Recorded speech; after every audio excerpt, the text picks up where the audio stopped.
नमस्कार मित्रांनो, उद्या पठारवाडीचं ओपनचं असं भव्य दिव्य मैदान.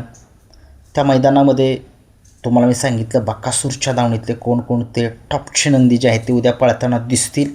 परंतु ते नंदी जे आहेत ते कोणासोबत पळताना दिसतील याच्याबद्दल आपण एक चर्चा करूया. कोण असतील उद्याच्या मैदानामध्ये, बकासूरचा पैरा कोण असेल याच्याबद्दलसुद्धा आपण चर्चा करूया. सुरुवात आपण करणार आहोत उद्याच्या मैदानामध्ये. वादळ याचा पैरा कोण असेल?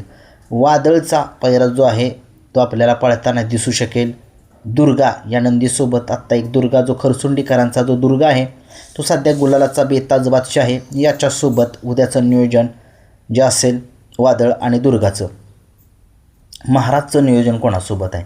महाराज आपल्याला वैभव मामांचा जो बब्या आहे त्यांच्या बब्यासोबत हे नियोजन दिसू शकेल.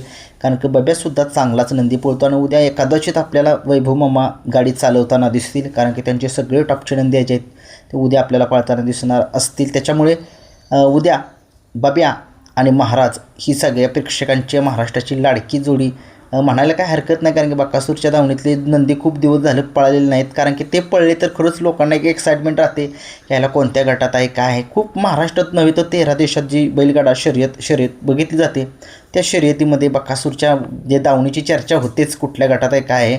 परंतु उद्या आपल्याला ती बकासूरच्या दावणीतला जो महाराज आणि बब्या ही जोडी आपल्याला पळताना दिसेल उद्या.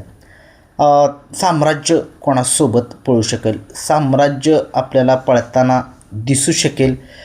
पुण्यातीलच एक नंदी असेल. पुण्यातील जो आत्ता सध्या महाराष्ट्रामध्ये त्याचं नाव गाजतंय असा हा भैरव असेल. भैरवसोबत असेल नियोजन.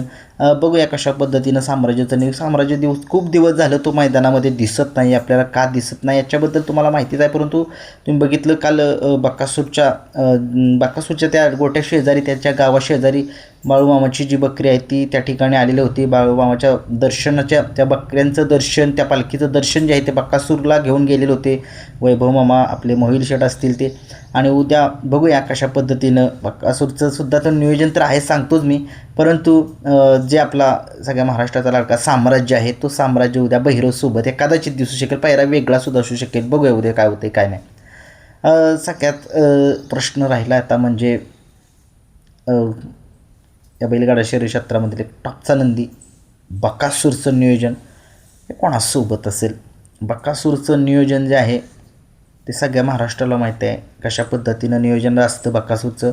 उद्या बकासूरचं जे नियोजन जे आहे ते सांगण्यात येतं आहे. मानघरकरांचं जे वादळ आहे सध्या महाराष्ट्रामध्ये सध्या फॉर्ममध्ये आहे मानघरकरांचं वादळ. तो नंदी उद्या बकासूरच्या सोबत पळताना दिसेल. आता सगळे म्हणतील की हा पैरा कसा काय? तिथं जे अंतर जे आहे ते 800 फूट असं मला वाटते. कारण की पुण्या भागामध्ये जेवढं जे अंतर जे आहे ते थोडंसं लांबी जास्त पळण्याचं अंतर आहे तेवढंसं कमी असतं. कारण की काय होतं आपल्या घाट माथ्यासारखं असं नसतं तिकडं. त्याच्यामुळे अंतर कमी असल्यामुळे पारघरकरांचं वादळ सगळ्या महाराष्ट्राला माहिती आहे. अंतर कमी असतं तर बेकार स्पीडनं पळतं. आणि उद्या तीच जोडी महाराष्ट्राची लाडकी जोडी एकदा खूप वेळा पळाली आणि खूप वेळाने गुलालसुद्धा मिळवलं या जोडीनं.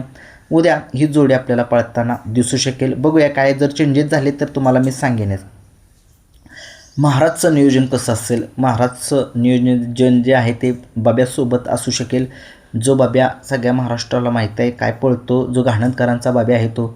आणि सध्या एक चर्चेमध्ये सुद्धा आहे महाराज खूप दिवस झालं त्या महाराजाला गुलालच मिळत नाही. परंतु गुलाल आज नाही उद्या लवकरच मिळेल बकासूरच्या दावणीतला जो महाराज आहे तो. कारण की संघर्षाचा काळ आज खूप चालू आहे त्याचा. काय होते नशीबसुद्धा साथ देत नाही. गाडी पब्लिकनं लागते तर बैल पुरत नाही. बैल पुरत नसला तरी गाडी तासात जाते. तासात नाही झाली तर थोडीशी सुट्टीला चुकी होते. त्याच्यामुळे अनेक असे प्रश्न जे आहेत ते प्रश्न निर्माण होत आहेत महाराजच्या पळण्याबाबत. परंतु महाराज सगळ्या महाराष्ट्राला माहीत आहे काय पळतो, कशा पद्धतीचाच पळ आहे. दोन्ही खांदी पळतो. आतनं बाहेरनं पब्लिकनं म्हणलं तरी पळतो तो. परंतु काय होतं शेवटी नशीब जे आहे ते साथ बकासूरचं सुद्धा देत नव्हतं. परंतु बकासूरने कमबॅक केला घोटच्या सारजासोबत आणि त्या गोकुळला घेऊन सुद्धा कमबॅक केला आहे त्याने. तो गुलालाचा बेताज बादशाह बैलगाडा शर्यत क्षेत्रामध्ये पराभव कमी विजय जास्त असा हा बकासूर आहे. आणि उद्या महाराज कशा पद्धतीनं पळतोय. आणि बब्या जो घाणंदकरांचा बब्या आहे तो सुद्धा एक नामांकित नंदी आहे. तो सुद्धा बकासूरसोबत पळालेला आहे. उद्या ह्यांचं नियोजन असू शकेल. हे होते माझे मला असं वाटतं की ते नंदी असू शकतील त्यांच्यासोबत. परंतु बकासूरचे नंदी जे आहेत ते उद्या पळताना दिसणार. तुम्हाला काय वाटतं कमेंट्समध्ये जरूर सांगा. बघूया कोणाचा अंदाज किती चांगला होतोय ते. व्हिडिओ आवडला लाईक शेअर सबस्क्राईब करा. धन्यवाद.